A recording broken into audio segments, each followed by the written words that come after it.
Well, welcome to the Real Estate Show, folks. Alice Lima, Pete Belcastro, we're your hosts here. We're both brokers.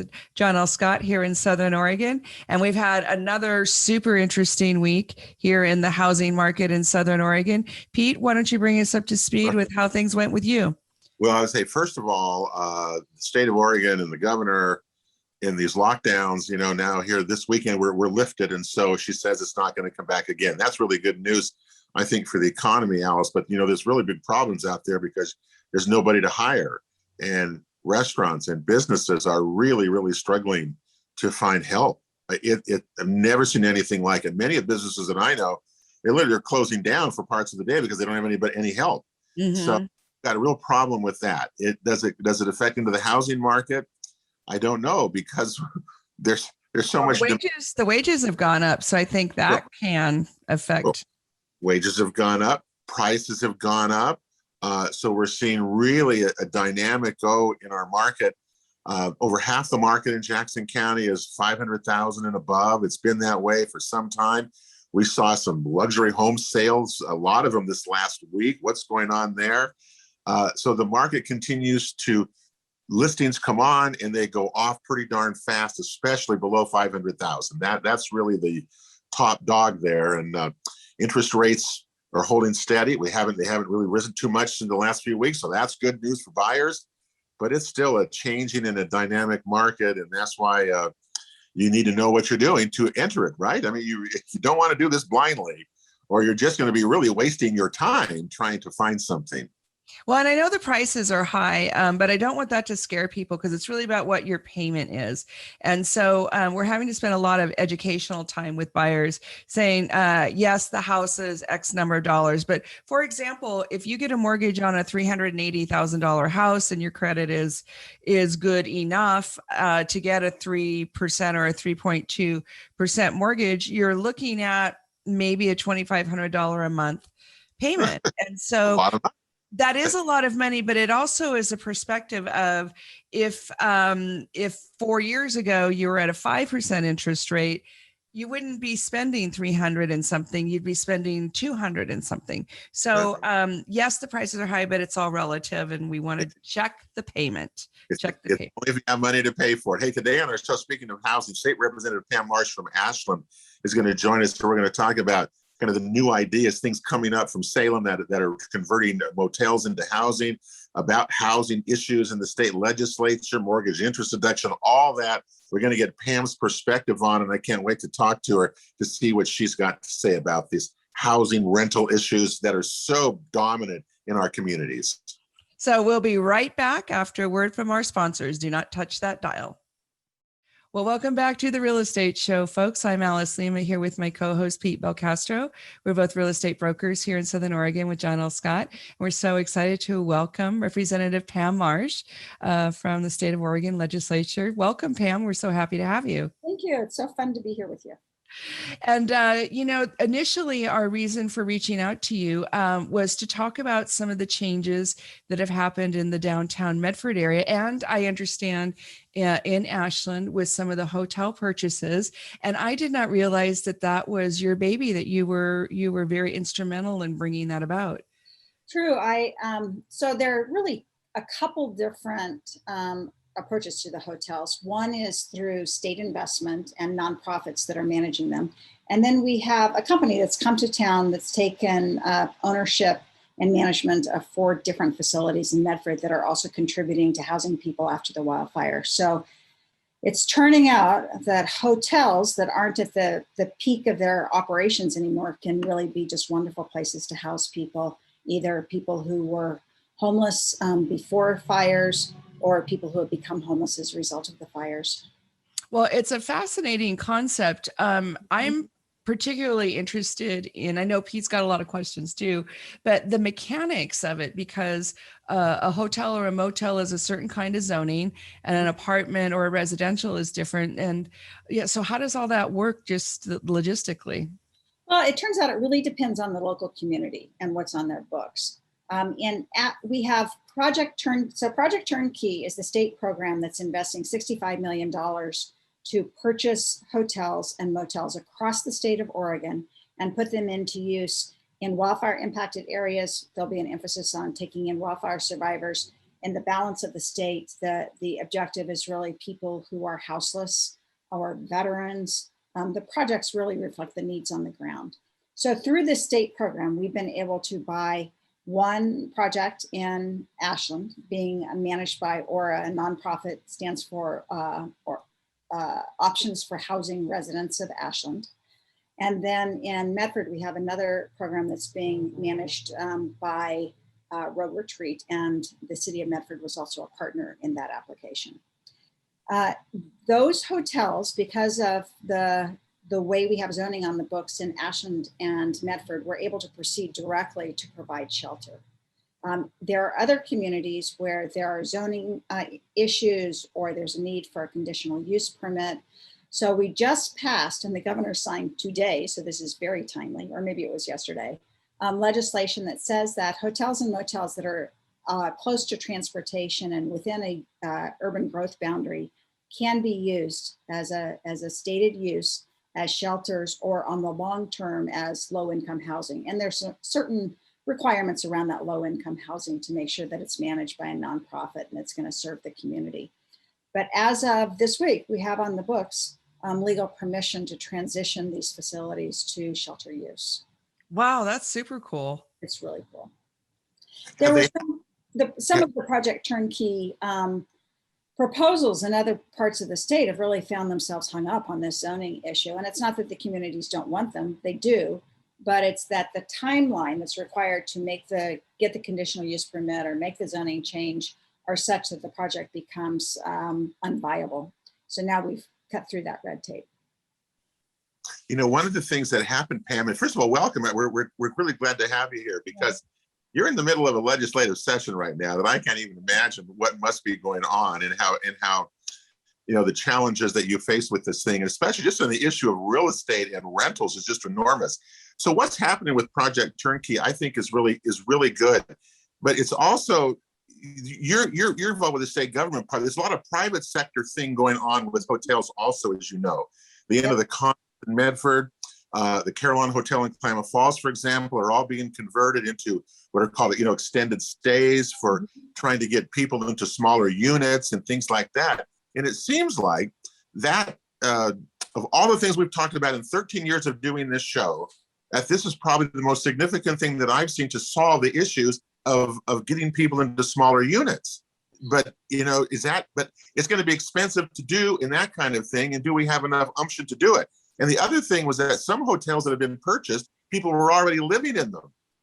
And they had to be displaced for some of this. And so there's all these dynamics going on with this. And I'm just really excited because I think it could solve many, many of our problems regarding not only the homeless, but really people who are looking and seeking for smaller units. Is that what you hear too? Oh my gosh, I couldn't agree with you more. You know, Fortify, which is the company that's come into Medford and bought 4 different facilities, is frankly producing permanent housing in a way that we couldn't even imagine a year ago. So through Fortify's efforts, we will have probably 400 housing units in Jackson County at a time of crisis. Those housing units have already been contracted for by the state to provide wildfire survivors a place to be over the course of the next year.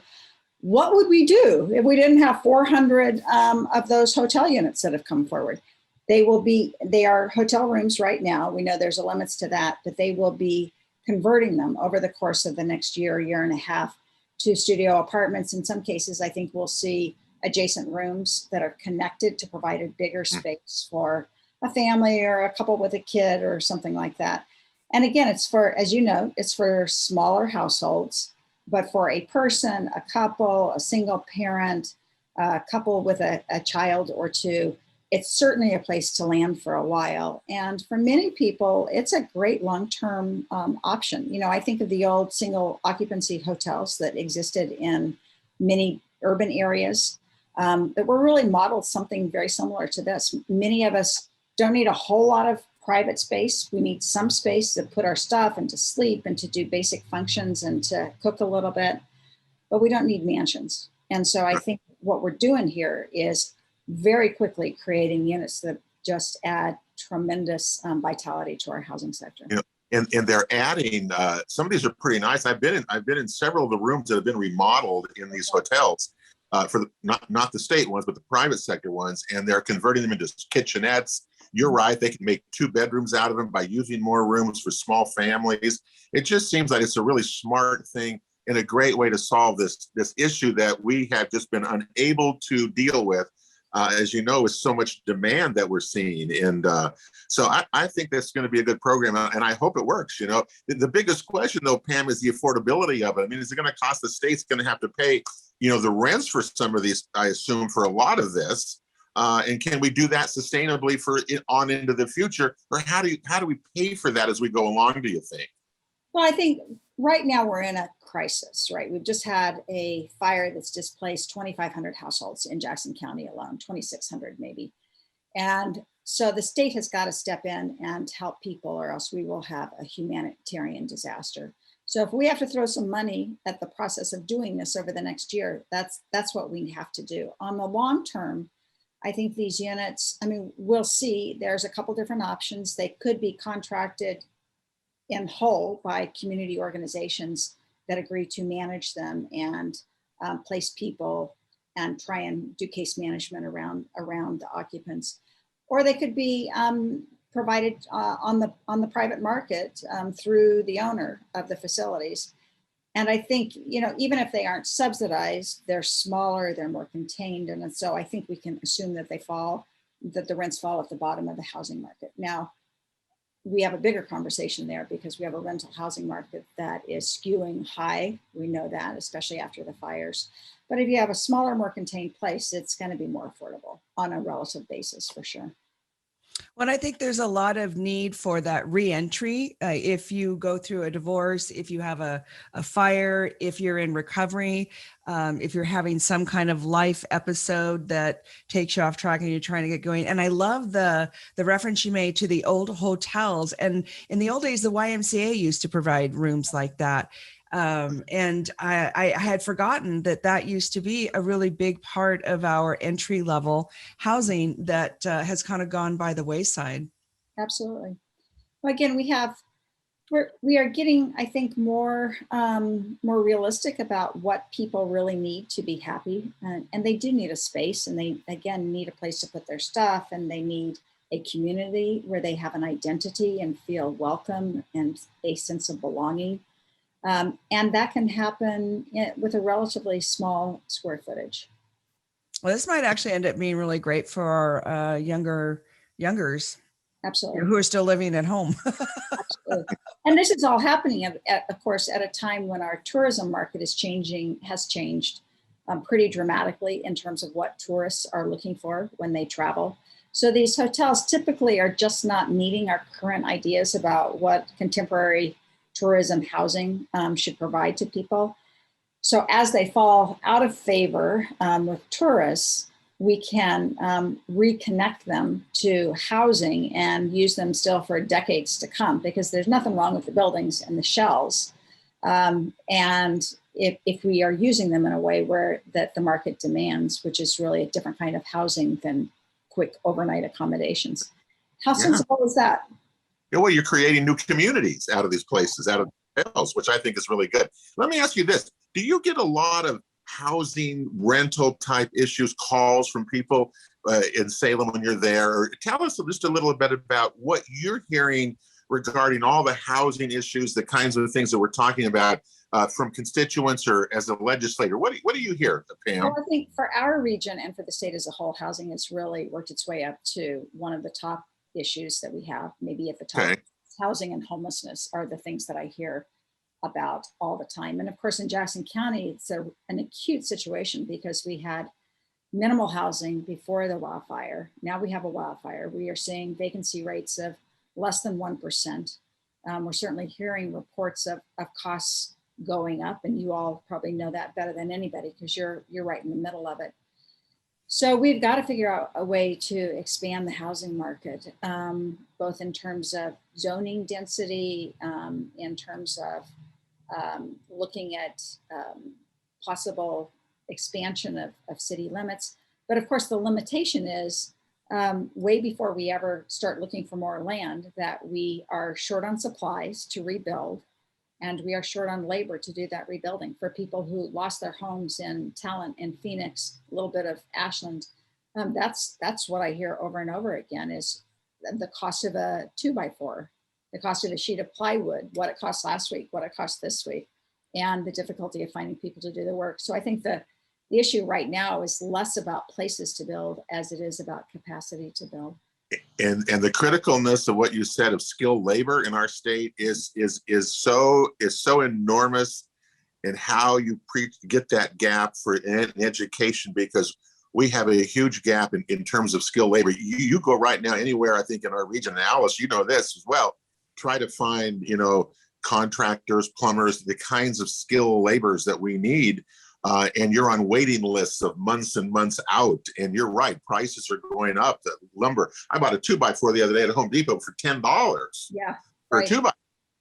Right. And so it's going to, what happens is now people are buying land wanting to build even smaller places, but the prices have gone up, and so they put them on hold. So it's a catch-22, Pam. There's no one of the things I think we've learned, there's no simple solution to this. No, we have to just be moving forward in every way that we can. And this hotel transition is the most innovative, most clever solution that I've seen on the housing front for a very long time. I agree with you totally, 100% there.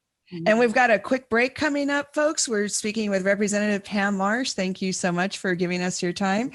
Pete Belcastro, Alice Lima at the Real Estate Show. We'll be right back. Well, welcome back to the Real Estate Show. Alice Lima, Pete Belcastro, we're your hosts here. We're both brokers at John L. Scott here in Southern Oregon, and we are having a really educational conversation with Representative Pam Marsh. She's from Southern Oregon, and she's bringing us up to speed about what's going on with the hotel conversions down in Medford and Ashland, which has just been a phenomenal difference in the Greenway in particular. It was overnight, all of a sudden, it's clean and quiet and completely different. It was just hugely noticeable. Alice, that's because the city of Medford has an ordinance now. You can't stay there. That's why that's all cleaned up but out they of there. couldn't Right? do that until the folks were relocated, right, Pam? They had to have a place to go. Well, they definitely needed a place to go. And the hotels are one piece of that. Medford and Jackson County also collaborated on an urban campground that's being run by Rogue Retreat. So we have an option that we never had before, really spawned of the pandemic and the realization that we needed, if we were going to displace people from the Greenway, and there are important fire protection reasons to think about that, then we need to be able to tell people where they can go. So the establishment of the urban campground has been another innovation in our housing spectrum. And how is that going? Because that's still pretty new. It started up, I'm going to say June or July of last year. It was an experiment, really put together by the city of Medford, by Rogue Retreat, and I think it's gone spectacularly. There's discussion now of doubling it in size, taking over some adjacent land. And it's a heavily supervised campground, but it gives people a place to get their stability, to get their feet on the ground, to get some case management, to get their basic needs taken care of, and then to think about their next steps. When people are in crisis, that's really what they need. They need that place to be, to perch, to stabilize, and to figure out what they need to pull together and where they want to go. Yeah, and they need some safety too, so that they can have that time to figure out their next move. That's right, and the urban campground is really providing all of that. So, we're trying to move forward on a variety of different fronts, and that's really what it's going to take to have a significant impact on homelessness that we're seeing. Well, one of the ways we don't want to increase homelessness is the pricing people out of the market. And Pam, I just wanted to share with you, because I do this every week. I keep the stats. And just in Jackson County, kind of what's going on, because we need to know that. And the prices have gone up. Alice, did you notice in the latest SOMLS stats from that February, March, and April of this year, prices have increased 19% from a year ago. That is the highest I've ever seen it in one 3-month period from 1 year. That's how much demand we're having in our housing. And in Jackson County, Pam, you really find this one interesting. There's only 262 stick-built homes, frame-built homes for sale in the whole county. Wow. Put it in perspective, East Medford would have 250 on its own in a normal market. But we're down 62% from a year ago in the total number of listings that are available. And of that 262, over half of them are priced at $500,000 and above. So in all of Jackson County right now, all of Jackson County, Ashland on down, there's only 97 frame-built homes for sale priced under $500,000. The median price last week was over $515,000 per house. We are having a real issue in terms of people are going to be forced out. As you know, that happens in Portland. As you know, the big issues there.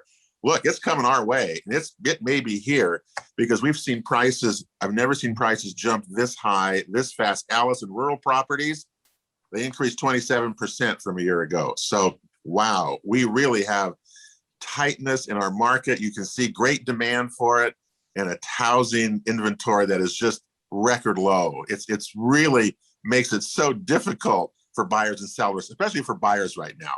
Well, and I think that certainly the price of homes for sale affects the rental market as well. Oh, yeah. We're seeing those increases in rental markets. We have some rental caps in place within the state, but we don't have anything that affects the repricing of rental properties when they go on the market. So someone leaves, the unit is rehab, placed on the market, and it can be placed on whatever the market will bear, essentially. Mm-hmm. So lots of concern about people who aren't even in the rental market, but are just trying to make it. Well, and you brought up the rental market, Alice. We've talked about this a lot of times. Alice has a lot of investors who have owned rental properties, mm-hmm. and as the rules have changed, with tenants and 90, all that you know that you were there. There's been an unintended consequence. It seems in our view that a lot of investors who've had rental properties have just sold them. And so we're seeing fewer rental properties available for people to get, thus the prices have gone up even further. So that's what's so crazy about this market. It's affecting everybody, every piece of the pie around. Right, absolutely.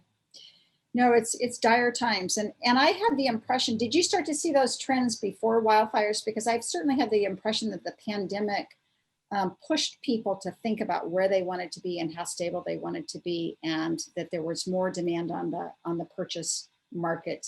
Oh yeah, people. It started what, Alice? 2-3 weeks after we were shut down in March of last year, and we thought it was going to go like this. The market went like this, and it really has not stopped or slowed down. Well, in the pandemic, we started thinking about our environment much more carefully. When you're not going out and spending all of your life in bars or with other people someplace, and you're thinking much more about what the safety of your environment, your home. That's right.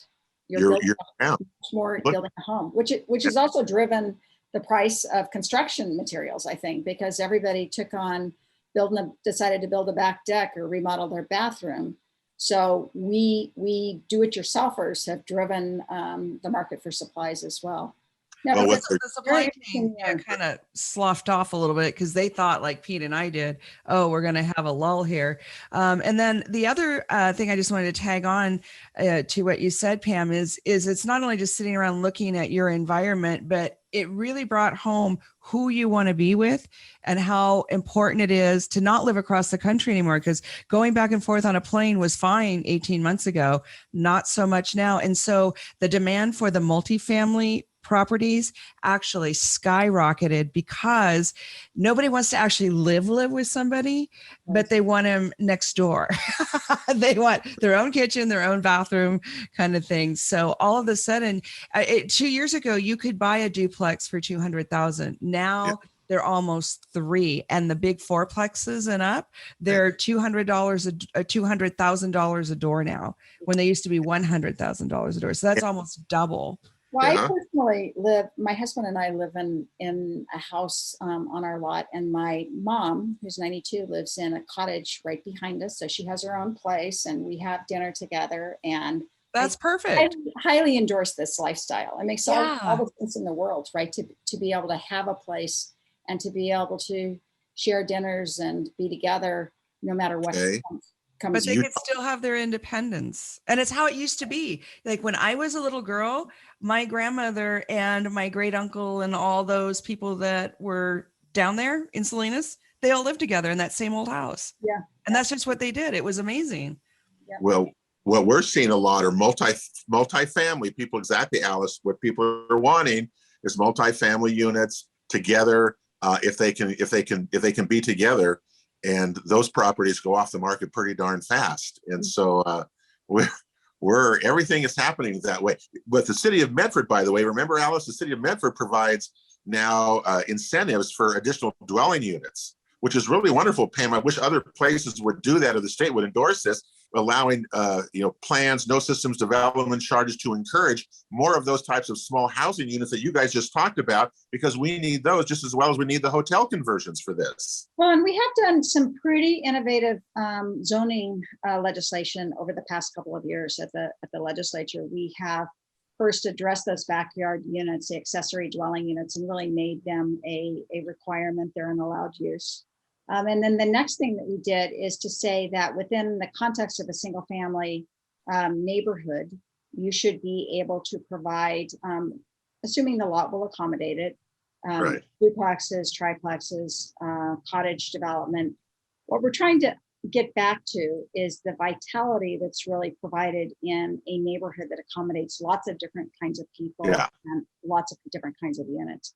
We have some of those naturally, and in our older neighborhoods in particular, because they built up that way. And looking back, you can see what the tremendous value of that is from. No, we haven't seen anybody do it yet, though. You know that we've been waiting, haven't we, Alice? I mean, we talked with the Medford Planning Department, things like that, and we have yet to see one of those, lots that you can build 1, 2, or 3, 4 units on them in those residential lots. We haven't seen them come yet, but we're still anticipating, right, Alice? We think we're going to get some. Well, and I think Ashland was at the forefront of that with their cottage ordinance. I mean, that was really, really way ahead of the game. And Medford this year is supposed to be adopting that. Well, and we are just passing legislation. This is hot news off the press, that will allow those units that are built into neighborhoods to be subdivided and sold. So really, they can be that's a game changer. Have to be a rental market. These wait, say that again, because I want people to make sure they hear this, because that's huge. Yeah, it is huge. So if you're doing a middle housing development, that's what we call these little developments that are built in the context of a single family neighborhood. So you're taking a single family lot and adding 1 or 2 or 3 units. As long as you can identify separate lots and have certain access to the street and meet some other parameters, you can sell those lots. Wow. Those do not have to be rental lots. So I think for that was legislation that was brought to us by Habitat for Humanity and the home builders. Obviously, they both have very different markets, but they were both interested in having the capacity to sell that infill development to private owners. That's jaw-dropping. Yeah. And Ashland done that. Ashland has had those tiny lots, Alice, those like 0.0003 lots, things like that. So Ashland has done that for some time, but but we don't hear much about them. I have not seen one come on the market. I've never seen one. I've never sold one. Well, there are a couple cottage developments that are going in Ashland. We have for a long time had little corners like 9th Street Alley where you have that little houses on very tiny lots. And, it's all in what the market will bear, right? It's what we started off talking about, hotels and our ideas about what kind of housing we need and how you make a home and how you make a community. And I think as we continue to think about that and evolve, our ideas and our comfort with smaller units and less lawn and more sense of neighborhood will evolve at the same time. Cool. Well, and it's just nice to have choices, right? Yeah, absolutely. I talk to a lot of seniors, older people who have had big houses up in the hills behind Ashland, who are really hungry for something that's energy efficient, something Single story. well constructed Smaller. and single story. Mhm. And I think these kind of cottage units are going to could be very compelling for them. Well, and it'll be nice because they'll be more integrated back into the community. As lovely as it is to have the big house on the hill and all that, it's also nice to be in town. And I think it's a great downsizing technique is to be closer to the hospital, closer to the store, because then when you can't drive, guess what? You can still scooter or walk. Yep. So walk to the Safeway, which is 2 blocks away from exactly. So we have to take another quick break. We're talking to Representative Pam Marsh, Pete Belcastro, Alice Lima. We'll be right back. Well, welcome back, real estate fans. Alice Lima, Pete Belcastro here with Representative Pam Marsh. And we're so excited to have been interviewing her. And she's going to have to leave here real quick. But Pete has one more great question. Pete? Well, this is a good one for every legislator that I kind of come across. Look, the way that we have learned that people can create wealth for their families, Pam, is by property.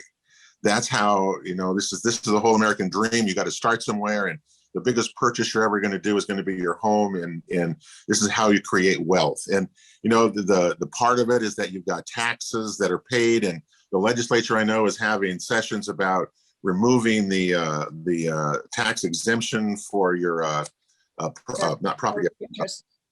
mortgage interest deduction. I'm sorry, for mortgage interest deduction on the things. And I'm just curious as to where you stand on that, Pam, because of all the things for home ownership, especially for young people, for people, communities of color, all that kind of thing. That's where it begins, is with home ownership, and having interest deduction is such a part of it. What's going on with that? Can you update us on that? And what do you think of it? Sure. Well, first, let me say, certainly you're right. That is how most of us start, with a little nest egg. If we can scrabble together the money needed for a down payment, that's how we start to build whatever wealth walks with us through life.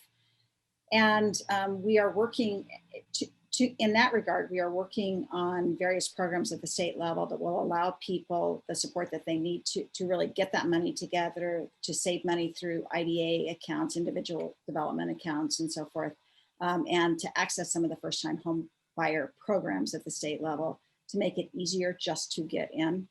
In terms of the mortgage interest deduction, that's a perennial topic of discussion at the state. This year we had a bill, I think, that looked at second home. So not your first home, but if you have a second home and you aren't renting it out, you're just holding on to it. There was interest in looking at limiting the mortgage interest deduction. Frankly, I think that's not unfair. If you're renting your house, it's a whole different thing. Anyway, you've got different kinds of write-offs. If you are well off enough to own your own home and to own a second home that you're not renting out, then maybe we should look at the tax benefits that you're getting in doing that. In terms of individual homes, I don't think there is the wherewithal of the legislature to walk into that. I think people understand that that's been sort of tried and true, and a major benefit that we've offered homeowners, home buyers. So I don't think you're going to see that legislation anytime soon. That's good to hear, actually. Very good. Good answer. We wanted to hear that kind of a thing. Well, and I know that first, thank you for serving. I know you've done this a while now, and is it any easier for you? I mean, I don't know. I covered the legislature back years ago, for a long time ago, and it seemed to be more amicable among people. But I know it's very trying for you now, isn't it, with everyone? And well, this is a session that we're in the middle of a long session now, and it's been unlike any other session. Started with the threat of violence in December, when people actually broke into the Capitol when we were there. We've had ice storms that interrupted things. We've had to operate on a virtual basis. We've had quarantines. We've had, it's been an endless, a session with endless surprises. We are still doing important work out of that. And I would say, with all the talk that you hear about partisanship, and it's very real, it happens at a much more global basis, that it's a positioning thing between parties. In terms of our relationships directly with each other and within our communities, we're quite amiable. We get along, we like each other for the most part. And we are just living in times that where it's hard to get conflict is sometimes a part of Yeah. what's going on. Yeah. But I would say in terms of the personal relationships, you don't see them. Cool. That's the good part. Yeah. Well, thank you, Pam, Representative Pam Marsh, State of Oregon Legislature, for your time. We appreciate you so much. We're going to let you go now. Have a beautiful rest of your day. Thank you so much. Bye-bye. Well, folks, Pete Belcastro, Alice Lima, we're going to continue on talking about not only the interview we did with Representative Pam Marsh, because there were some eye-opening revelations in there. We heard it first here, didn't we? Boy, we did. The conversion she talked about earlier, I think, is really a good idea. And I do really like that because a lot of those old motels, need some conversion. They've been there a long time and people's tastes have obviously changed. And we've gone from kind of those motels downtown to, by the exits now to a lot of short-term rentals and things like that. So our housing and our tourism and that need is very changed over the years. And this is a good way to do it. But the problem is that a lot of those motels that they're buying also have people living in them extended stays, and they're being displaced. And that's happened in Klamath County. There's a big controversy over that. So, it sounds wonderful. It also causes, what's it called? Always the unintended consequences of things. That certainly is true of the way the rental market has gone. The unintended consequences of changing the rules for tenants and everything and evictions has really changed the market. We have fewer rental units. They're higher priced. But look, Alice, at what the prices have jumped up in this last MLS reporting period of almost 20% in Jackson County. That's a whopping total. I mean, that's a huge increase, and it increased all across the board. I mean, in all the communities that we face. So wow, there's a lot of issues out there, and they're not going away, and they're only going to get worse. So I guess it gives us more things to talk about when we meet every week, because the housing issue is so great, it's so grand, and it affects so many people, jobs, et cetera, in our economy. It's a big issue, and that's why we talk about it every week the way we do, because we want our viewers to be smart consumers here and know what in the world they're facing and do it the right way and do it the smart way. And that's what we hope to try to do every week here, right? And what's interesting about those price spikes is they're not sustainable. And in my opinion, I think that really is the crescendo that we're talking about is behind us. So now we need to spend the rest of the summer and fall and possibly into next year to see how they stabilize. Do they soften at all? None of us are looking for any kind of housing crash. We're not looking for any significant price changes going downward, but we're looking for a certain amount of settling and normalizing. And we're all kind of anxious to see what those new normal price ranges are going to be for each individual neighborhood. Well, and it's changing, as we say. The real estate market changes basically every day. As we know, the demand has certainly not gone down, as we know, but the thing is, Alice, there's still, even though we're in May now, the listings, again, there's new listings coming on a lot. They're just being scooped up as fast as they're coming on.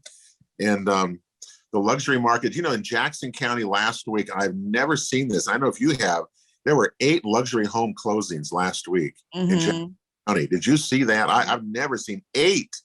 And 2 of them, the top 2 high prices were both cash. There was a $2.3 million and a 1.8, and they were both cash, and they were not on the market very long, where normally the luxury market languishes, but those properties were just absolutely jaw-dropping. They were incredible. Yeah. But to think that people are walking around with that kind of cash, they can write checks like that is really, really interesting. Well, it skewers the market, but if you're like most of us looking 500,000 and below, you're really in trouble, because there's simply very, very few listings out there in that price range. So they're coming. They're coming, but they're going. They're coming and going, yes. But see, that's why I think we're right this second in a transition market. But that's why we have to have the show every week, Pete, so we can talk about the changes. But we do. Yeah. So I want to say special thank you to our sponsors. We have John L. Scott, Southern Oregon, Ashland, Medford. We appreciate them very much. Also the Rogue Valley Association Realtors and our friend Guy Giles at Mutual of Omaha Mortgage. Thank you so much for supporting our show. Have a beautiful weekend. We'll see you next week. Alice Lima, Pete Belcastro saying bye now.